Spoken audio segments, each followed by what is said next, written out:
Bueno, la clase de hoy la dedicaremos a los derechos de los pacientes oncológicos en la toma de decisiones al final de la vida.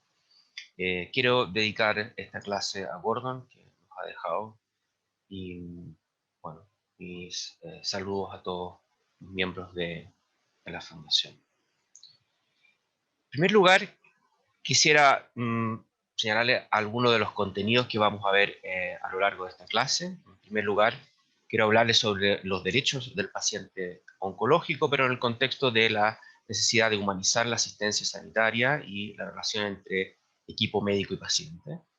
Luego veremos la idea de sufrimiento y dignidad como contexto final de la toma de decisiones de los pacientes, entendiéndolo en un modelo multidimensional de necesidades de los pacientes en el contexto de cuidados paliativos.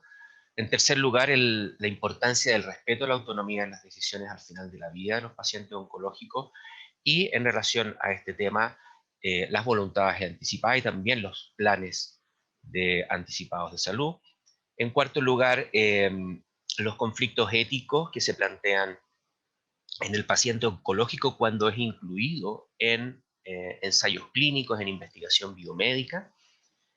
Luego veremos algunos temas que plantean conflictos éticos habitualmente en la toma de decisiones en pacientes oncológicos, que son temas relativos a la obstinación terapéutica y las medidas de limitación del esfuerzo terapéutico.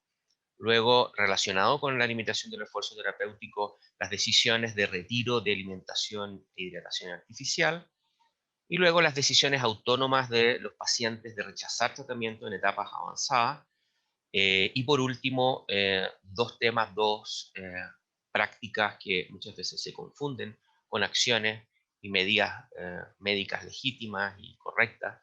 Y por eso mismo es importante aclarar qué se entiende por eutanasia y suicidio asistido.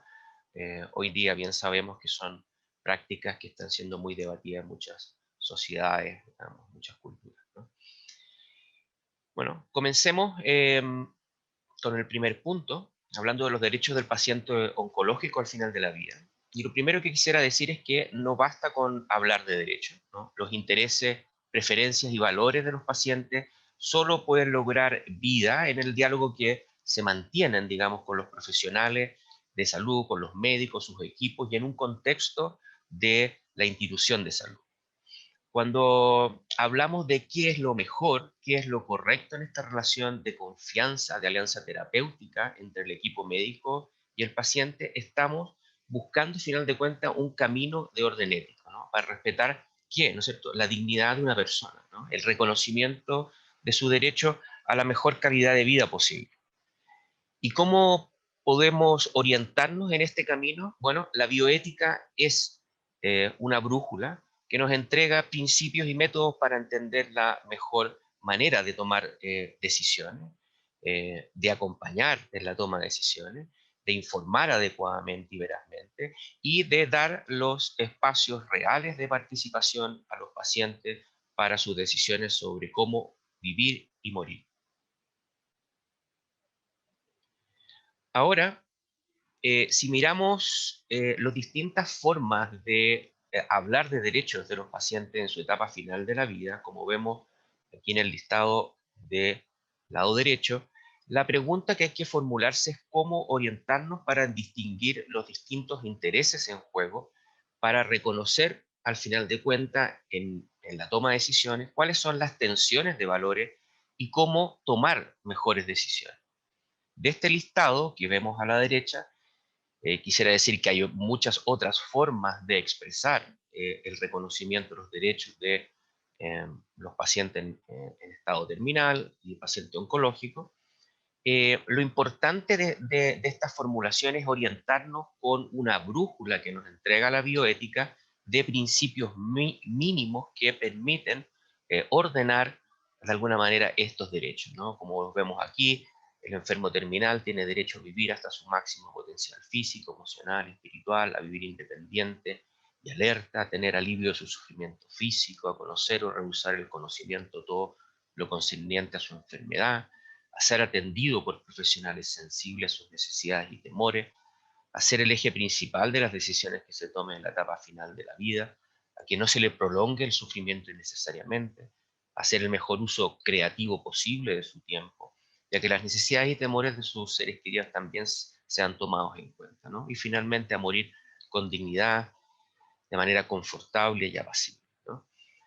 Por lo tanto, lo importante es cómo este conjunto de derechos podemos ordenarlos en una serie de principios que al final de cuentas nos permiten entender y facilitar la toma de decisiones. Por un lado, podemos ver que algunos de estos derechos están relacionados con el principio de autonomía, el principio básico del punto de vista de la bioética. En tanto, ese es el reconocimiento del derecho de la autonomía y de la dignidad de la persona para tomar decisiones. Es el derecho a decidir en relación a temas tan sensibles como el cómo vivir y el cómo morir, con una información de todas maneras veraz para tomar una decisión oportuna y completa. Y muchas veces en estos ámbitos en que la decisión pueda contar con el apoyo necesario para una adecuada deliberación, ¿no? Y ese derecho a recibir la ayuda tanto del equipo médico como también puede ser de familiares, ¿no? Especialmente en pacientes en estados avanzados de enfermedad.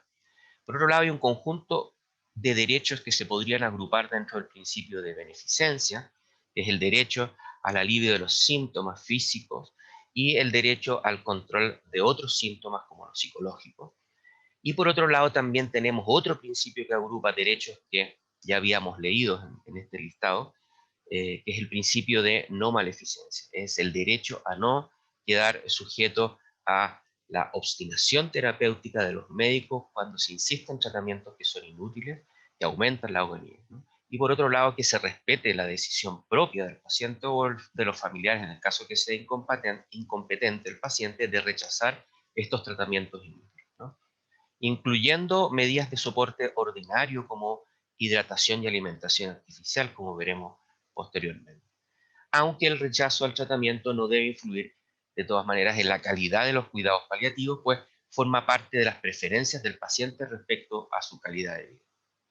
Otro principio que agrupa algunos de estos derechos que señalamos es el principio de justicia, dice relación con el derecho que tiene el paciente al acceso sanitario de calidad y oportuno, ¿no? Y el derecho a ser atendido por personas cualificadas y motivadas en este tipo de atención, especialmente en atención de cuidados paliativos. Pero bajo estos principios y derechos subyace el sujeto finalmente, la persona doliente que sufre, cuya historia y sentidos vitales se trastocan absolutamente con la enfermedad en una etapa avanzada, ¿no?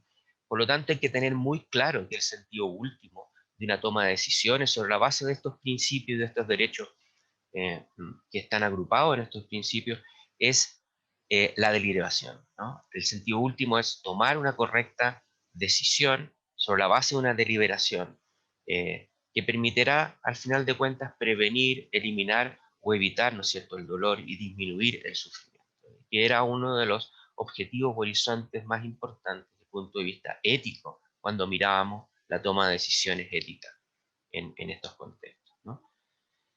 De enfermedad avanzada y terminal, que sin duda, ¿no es cierto?, son contextos muy complejos. Sin que nos corresponda describir los distintos factores, elementos o criterios para determinar un estado de este tipo según enfermedades, hay reconocimiento, como se puede ver en este cuadro de mano derecha, de la multicausalidad de las necesidades esenciales del paciente al final de la vida, ¿no? Y dentro de estas necesidades se incluye el sufrimiento, ¿no? Esta experiencia de amenaza a la integridad de la persona, ¿no? Y no solo el sufrimiento, sino también las necesidades espirituales, y también el sentido de dignidad y el sentido, ¿no es cierto?, que le puede dar al paciente en su etapa final de vida. Como señala Gómez Batista, un autor español, junto a otros colegas, señalan que el sufrimiento puede describirse como una amenaza a la integridad de la persona. La intervención terapéutica experta y el acompañamiento compasivo al sufrimiento pueden transformar la experiencia del paciente y su familia y permitir una adaptación y una superación. En esta concepción, dicen los autores, el alivio del sufrimiento se convierte en un objetivo fundamental de la atención paliativa.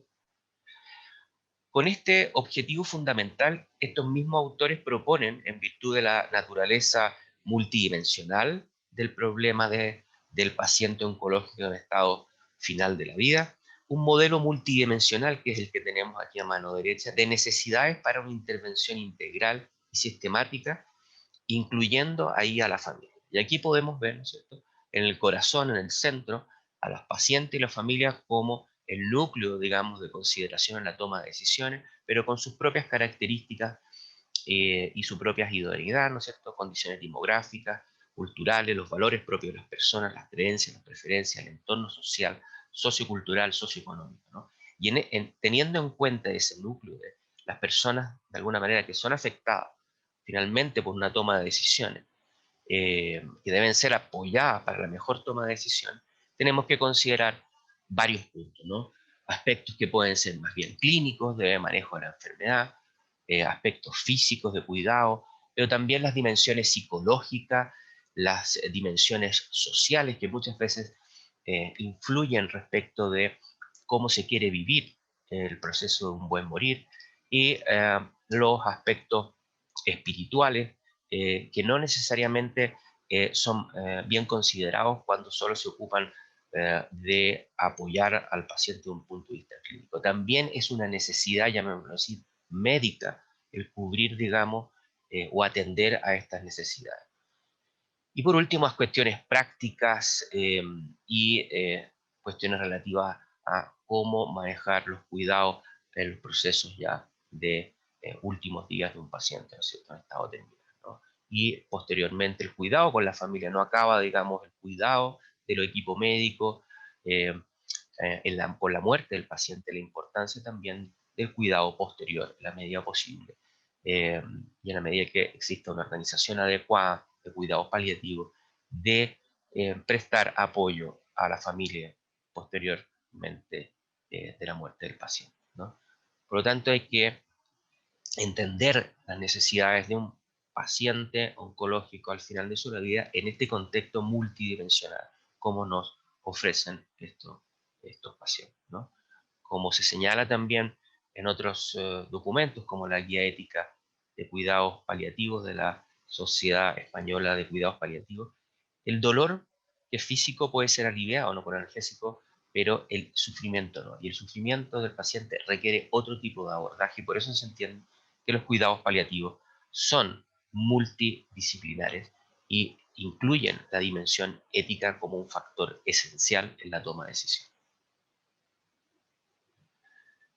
Esto nos lleva a hablar de el corazón de la ética clínica, ¿no es cierto? Que es el corazón en el sentido que la ética clínica, en el centro está puesto el paciente y el contexto en el cual vive, ¿no? Y es el respeto, ¿no es cierto?, a su dignidad, y una forma de respetar la dignidad de las personas es el respetar la posibilidad de tomar decisiones de manera autónoma, ¿no?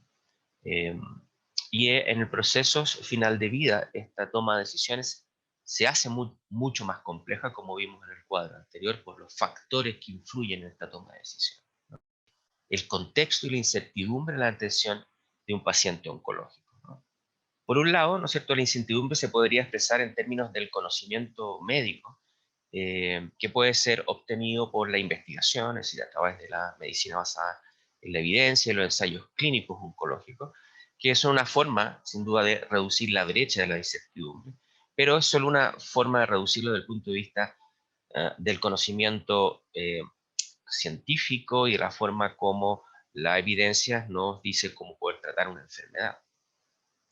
Pero hay otra dimensión de la incertidumbre que es muy importante para abordar desde un punto de vista ético, ¿no? Que es la incertidumbre en el contexto de los conflictos decisionales, ¿no? Que pasa a ser un factor que determina un elemento clave para las decisiones autónomas, que es, al final de cuentas, el cómo se entrega la información por parte del equipo médico. Una tendencia que debería evitarse precisamente es esta entrega de información aséptica, reducida al paciente, por parte de los médicos con solo el fin de cumplir los requisitos legales, ¿no? Esa no es una forma adecuada de respetar la autonomía del paciente. Respetar la autonomía del paciente es una forma de cuidado, pero se respeta en la medida que la información puede ayudar a una toma de decisiones adecuadas, ¿no? Por lo tanto, el mandato ético lo que exige es que la información, la entrega de información, sea adaptada precisamente a las necesidades del paciente mediante habilidades en comunicación y el mantenimiento de una adecuada relación de respeto del equipo médico con los valores del paciente y también de la familia. Y en ese contexto es importante señalar que el proceso de tomas de decisiones, cuando estamos hablando de un ámbito complejo, de un contexto de incertidumbre, de complejidad, es necesario que estas decisiones puedan ser apoyadas y por lo tanto tomar decisiones compartidas, ¿no? Y la toma de decisiones compartida se puede entender como una interacción entre quien aporta sus conocimientos, que serían los médicos, los otros profesionales de la salud, y por otro lado el paciente, ¿no es cierto?, que manifiesta sus preferencias y valores, para actuar de manera coherente con ello. Y un modelo adecuado para tomar decisiones compartidas en contextos de incertidumbre como los del paciente oncológico es el que ustedes pueden ver en este esquema de la mano derecha, que es el modelo de Ottawa de una enfermera llamada Annette O'Connor, en que precisamente plantea que en situaciones de incertidumbre, de conflicto decisional, donde hay tensiones entre el conocimiento que se entrega y la expectativa, donde hay muchos valores en juego, es importante precisamente que los profesionales de salud desempeñen funciones de soporte en el soporte o ayuda en la toma de decisiones para clarificar precisamente la decisión y cuáles son sus necesidades, clarificar cuáles son los valores que están en juego, guiarlo en la deliberación, digamos, el razonamiento, de la toma de decisión y en el proceso de poder comunicar a su vez, ¿no? Y eso es lo que permite tomar decisiones finalmente de calidad, ¿no?, basadas en valores, bien informadas. Esa es la entrega de información, por ejemplo, en este contexto adecuada, ¿no? Y no simplemente una decisión, una entrega de información a hacer. Ahora, la autonomía decisional del paciente no solo se expresa en este proceso de diálogo eh, continuo, digamos, en que consiste el consentimiento informado, digamos, en el momento presente. También el paciente puede dejar expresada su voluntad ante ciertos escenarios futuros, indicando sus preferencias para tomar decisiones en ciertos procesos clínicos en los que ya no cuente con competencia para decidir, ¿no es cierto? Esto es lo que se llama voluntades anticipadas o documentos de instrucciones previas y que tienen enorme importancia en precisamente estos contextos de un paciente, digamos, en etapas avanzadas, ¿no? Donde puede, digamos, perder capacidad y competencia para poder decidir. Y esto ayuda a orientar las decisiones de quienes van a representar al paciente y también alivia mucho al equipo médico respecto a las decisiones que se toman, ¿no? Pero bien, las voluntades anticipadas o estos documentos eh, de instrucciones previas, de alguna manera son una primera forma de canalizar la toma de decisiones o una forma de orientar la toma de decisiones en el futuro. En los últimos tiempos ha surgido otro concepto que es el de planificación anticipada de las decisiones sanitarias, que es más bien un proceso, ¿no? Como lo expresa la guía de éticas de cuidados paliativos de la SECPAL que mencionaba antes, es un proceso comunicativo sobre los objetivos vitales, los valores personales, los deseos y las expectativas del paciente para las distintas fases finales de la vida, en el que también toman parte los profesionales, los familiares y otras personas afines al paciente, ¿no? La persona que designa o personas que designa el paciente para la toma de decisiones subrogadas es sumamente importante para poder interpretar precisamente esas preferencias que dejó manifestadas y que el paciente ya no puede expresar por falta de competencia. Esta planificación anticipada permite un seguimiento más continuo que el simple documento de voluntad anticipada, ¿no? Y se desarrolla de forma paulatina y prolongada en el seno de precisamente de la relación entre el equipo médico y el paciente y familia, tomando en consideración la pluralidad de los contextos, que también van mutando, ¿no? Contextos psicológicos, culturales, familiares y sociales. Y presta además atención específica a dimensiones frecuentemente más olvidadas como la emocional y afectiva. En ese sentido, la idea de planificación por sobre las voluntades, por meros documentos de voluntad anticipada, sin duda es un camino que mejora la toma de decisiones en estos contextos. Quisiera pasar a otro tema en el cual también se plantean conflictos éticos, tensiones, dilemas, eh, que muchas veces son olvidados porque no son precisamente temas del ámbito clínico, pero que muchas veces están relacionados con el ámbito clínico. Me refiero a la inclusión de pacientes oncológicos que pueden estar en etapas avanzadas de su enfermedad en investigaciones biomédicas o en ensayos clínicos, ¿no? Donde el proceso de toma de decisiones del paciente oncológico puede estar afectada también por un conflicto decisional como en el clínico. Eh, Precisamente investigar este tipo de personas es delicado desde el punto de vista ético porque estamos investigando en poblaciones vulnerables, es decir, de personas que por su condición, por su contexto, es- le es más difícil poder defender sus propios intereses, ¿no? Y expone a estos sujetos, estos pacientes, a posibilidades de daño, abuso, cuando su autonomía, precisamente como les señalaba, se puede encontrar mucho más mermada, disminuida. También su capacidad de comprender la información para participar en ensayos clínicos. Y uno de los riesgos importantes es que su voluntad se vea inducida a querer participar, ¿no es cierto?, en un ensayo cuando el paciente de alguna manera cree que la investigación puede ser beneficiosa para él, ¿no es cierto?, beneficiosa desde el punto de vista terapéutico, cuando una investigación no necesariamente en principio lo puede garantizar. Es lo que se llama, ¿no?, el error terapéutico, el therapeutic misconception. Otros problemas éticos relacionados con la participación en ensayos clínicos oncológicos dice relación con el diseño de ensayos clínicos con placebo cuando existe un tratamiento eficaz para el cáncer estudiado. Pues esto sin duda constituiría una acción maleficiente para el participante, pues se estaría dejando sin un tratamiento eficaz aquellos que pertenecen a la rama del placebo. Otras dudas éticas que se plantean en torno a la participación en ensayos tiene que ver con la inclusión de los pacientes oncológicos en ensayos fase 1, sin opción de tratamiento eficaz, ¿no?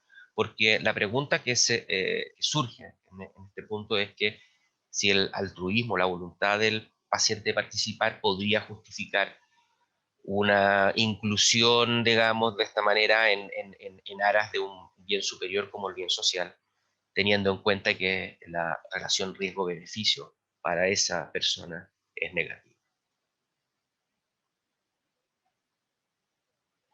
Como les señalé al inicio, uno de los prácticas que plantean mayores conflictos éticos y que se busca evitar es el tema de la obstinación terapéutica en pacientes oncológicos, ¿no? Cuando se realizan prácticas médicas con pretensiones diagnósticas o terapéuticas que finalmente no benefician realmente al enfermo oncológico y le provocan un sufrimiento innecesario, eh, y generalmente en ausencia de una adecuada información, se cae en lo que se denomina obstinación terapéutica, la que debe ser considerada como éticamente inaceptable. Por un lado, estas prácticas no son éticamente aceptables porque no benefician al paciente, pueden llegar incluso a ser maleficientes para él y no solo para él, también para su entorno familiar. Por otro lado, desde la perspectiva del médico, hay consenso claro, digamos, hace mucho tiempo en bioética que estas constituyen mala práctica y una falta de los deberes profesionales, una falta a la deontología médica.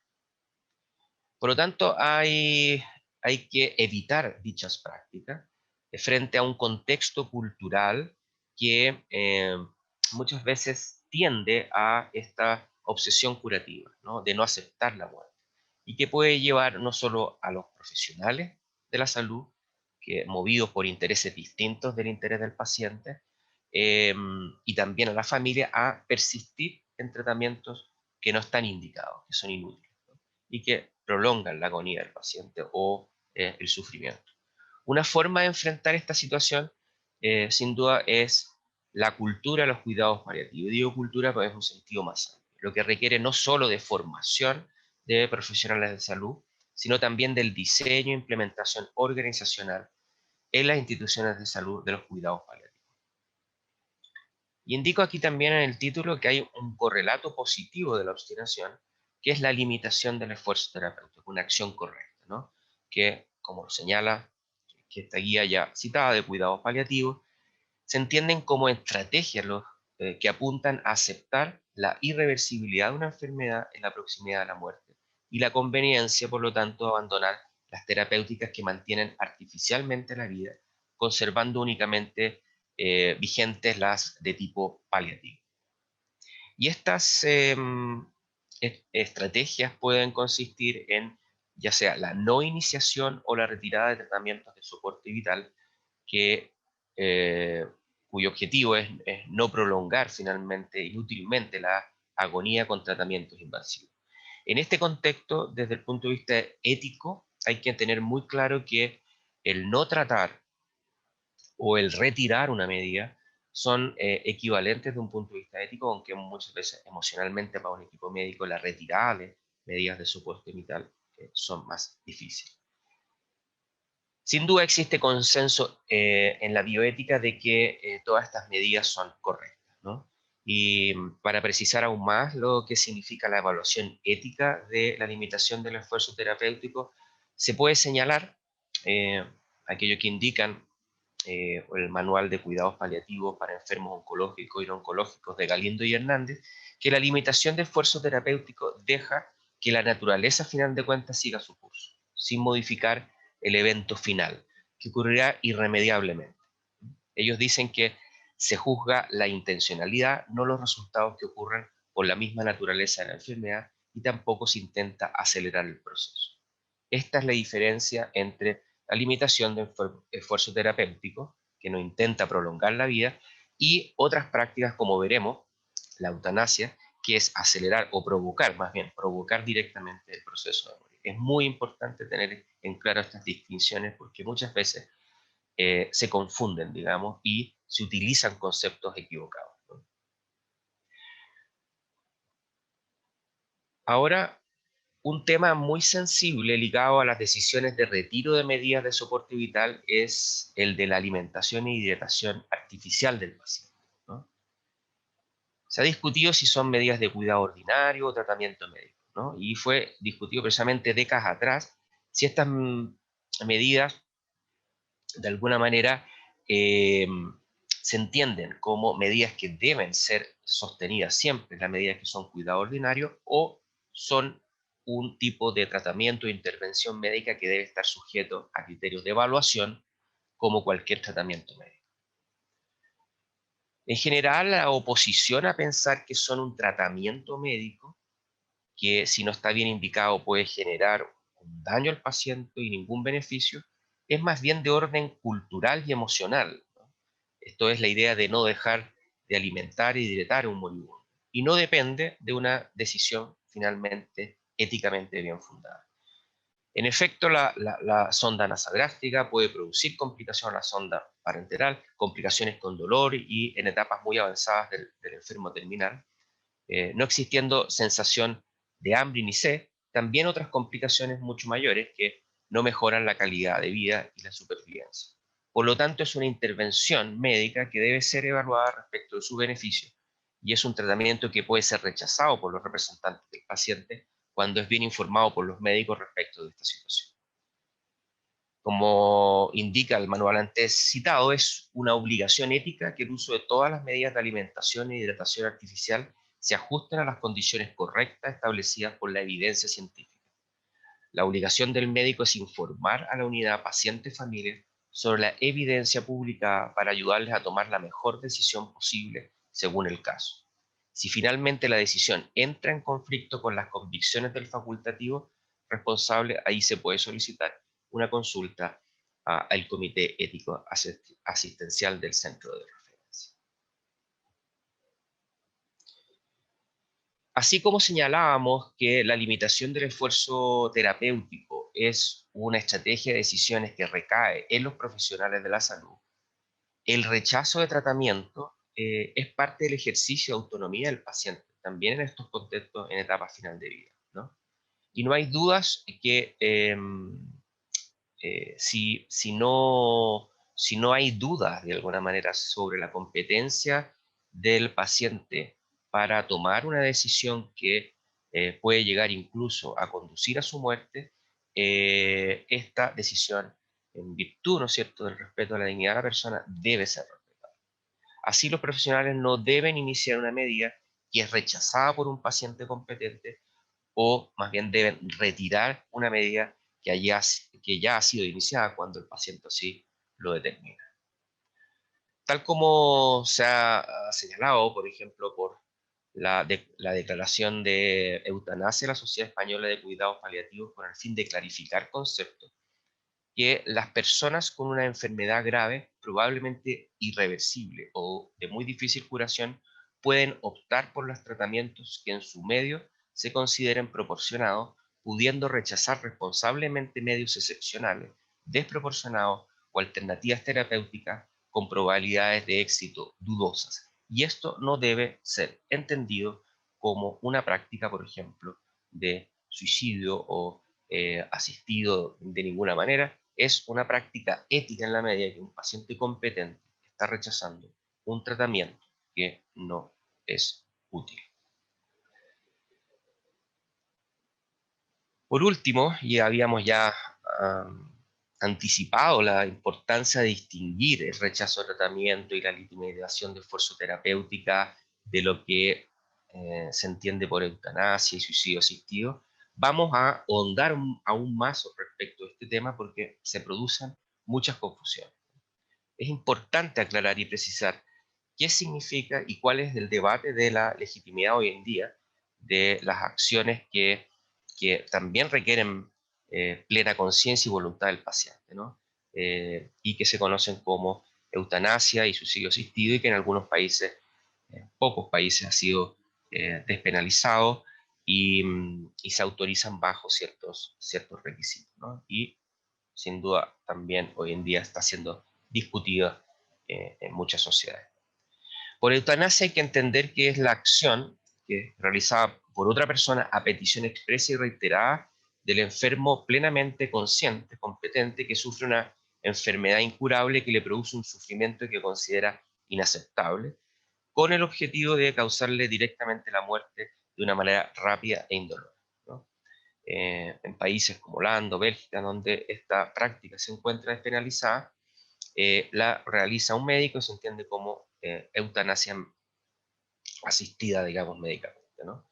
Eh, Su objetivo es eliminar el sufrimiento mediante la muerte del enfermo. Por otro lado, el suicidio asistido, también eh, que se ha despenalizado en algunos, quien se ha permitido este auxilio al suicidio en algunos países y despenalizado esa conducta, consiste en la actuación de una persona que sufre una enfermedad irreversible para acabar con su propia vida, contando para ello con la ayuda de otra persona, la cual le proporciona los conocimientos y o los medios para que pueda llevarla a cabo. Cuando esto es realizado por asistencia, realizada por un médico, estamos hablando de un suicidio médicamente asistido.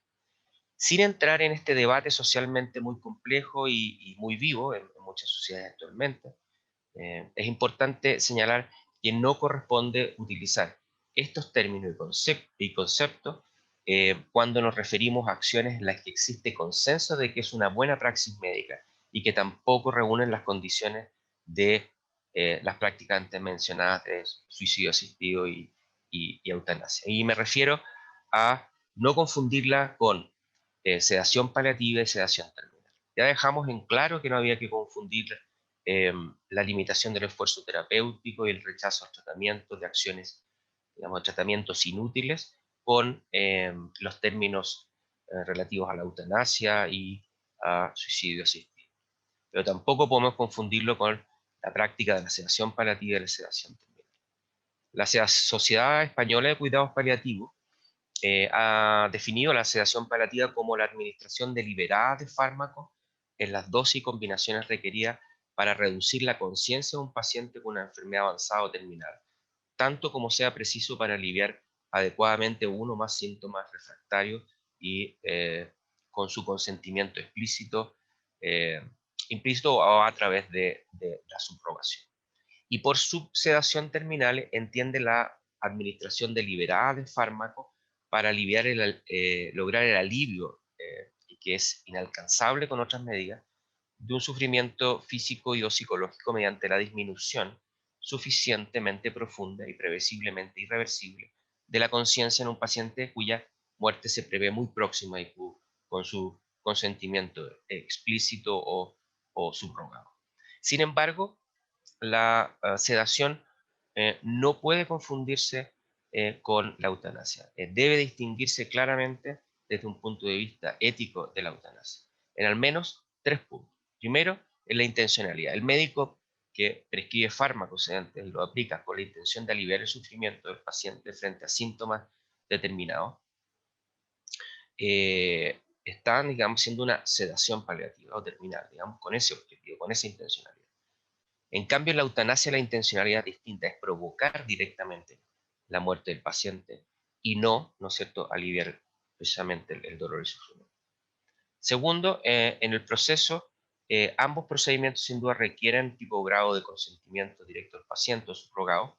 Y por último, en términos de eh, eh, pero en términos de procedimiento, como se hará, ambos requieren un grado de autorización, un consentimiento, pero en la sedación se debe entender que se aplica una dosis precisamente ajustada para los sufrimientos del paciente y no para causar una muerte, una dosis letal.